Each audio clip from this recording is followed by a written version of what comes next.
राम राम दोस्तों।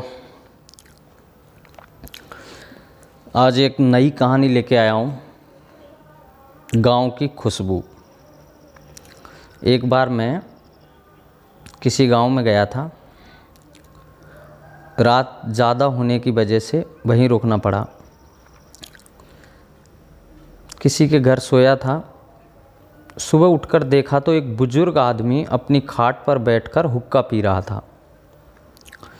जब मकान पर नज़र गई तो देखा मकान बहुत ही अच्छा था।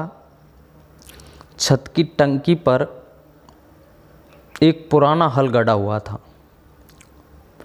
तो अचानक नहीं चाहते हुए भी राम राम करते हुए पूछा कि बाबा ये बताओ, ये ऊपर छत पर ये हल क्यों गड़ा हुआ है, जबकि आपका मकान तो बहुत अच्छा है। तो उसने जवाब दिया, बेटा मेरे 4 बेटे हैं, चारों ही सरकारी नौकरी करते हैं। मैं चाहता तो किसी भी शहर में मकान बना सकता था, लेकिन मैं नहीं चाहता कि मेरे बेटे कभी गांव की मिट्टी की खुशबू को भूलें। और ये हल मेरी वो धरोहर है जिससे मेरे बाप ने मेरा पेट भरा है और मैंने इन चारों बेटों को सरकारी नौकरी लगाया है। मैं नहीं चाहता कि मेरे बेटों के मन में कभी भी ये अहंकार घमंड आए कि हम आज पैसे वाले हैं, और यदि कभी आ भी जाए तो ये हल जो मेरे मकान की छत पर गड़ा हुआ है, इसको देखकर वो अपने पैर ज़मीन पर ला सकते हैं।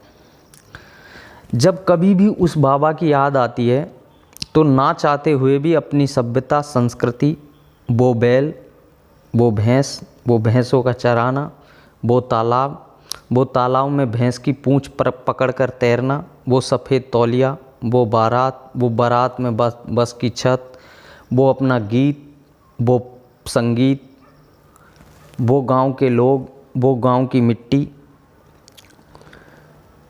वो गांव के मिट्टी के घर, वो पहली बरसात की मिट्टी की खुशबू, वो गांव के पटेल, वो गांव की पंचायत, वो गांव के खेत, वो खलियान, वो चून पीसने वाली चाकी, वो चून पीसते हुए महिला के संगीत, वो पहाड़, वो मेहनत करता किसान, वो गांव की चूल्हे की रोटी, वो बथुए का साग, वो छप्पर की छान, वो नीम का पेड़, वो छाँव, खाट पर आराम, वो कुएं, वो त्योहार, वो भाईचारा, पता नहीं क्यों आखिर मेरे मन से निकलता ही नहीं है। हर दम, हर पल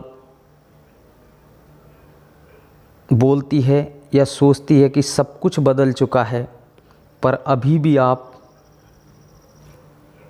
गंवार के गंवार हो। पता नहीं क्यों मुझे नहीं लगकर भी अपने आप पर गर्व होता है। जहाँ तक मैं सोचता हूँ, मुझे तो ये नहीं लगता कि समय के साथ आदमी को बदलना तो चाहिए, लेकिन कुछ चीज़ें ऐसी होती है, यदि आप उनको भूल गए तो आपकी ज़िंदगी जीने का मज़ा ख़त्म हो जाता है। अक्सर गांव में देखा जाता है कि कुछ लोग शहर में नौकरी करने के बाद गांव के लोगों से ऐसे अंग्रेज़ी में बात करते हैं कि अंग्रेज़ भी शर्मा जाए। गांव में जाकर उनको लगता है जैसे उनको ज़बरदस्ती बुलाया गया है। वो केवल अपने माँ बाप का मन रखने के लिए गांव जाते हैं। कुछ लोगों ने ऐसा चलन बना लिया है कि शहर में ही शादी कर लेते हैं, जबकि उनका गांव में सब कुछ है। ये सब मेरे निजी विचार हैं, मैं किसी पर थोप नहीं रहा हूँ। धन्यवाद।